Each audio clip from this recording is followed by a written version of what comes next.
Hello বন্ধুরা, আমি এখানে আজকে আপনাদের সাথে শেয়ার করব গলাতে পাইপিং লাগানোর নিয়মটি। আর এখানে আমি একটি বাই স্টেপ নিয়ে নিয়েছি আর এটাকে গলার যে অংশে আমি পাইপিংটা সেট করব সেই অংশে বসিয়ে নিয়েছি।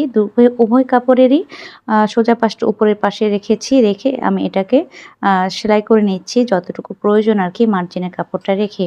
এই কাপড়টাকে গলার চারপাশে আমি সেট করে নেব। আর এই এই জামার পেছন পাশে কিন্তু চেইন সেট করা আছে। আপনারা দেখে নিশ্চয়ই বুঝতেই পারছেন আমি কিভাবে চেইন সেটিং এর জায়গাটাতে কাপড়টাকে মুড়িয়ে নিয়ে সেলাই করছি।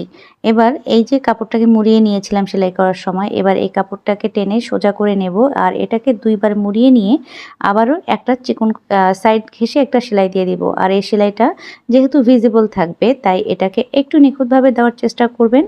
আর এই পাইপিংটা কিন্তু উল্টো পাশে সেলাই করে নিয়ে আমি সোজা পাশে বসিয়েছি।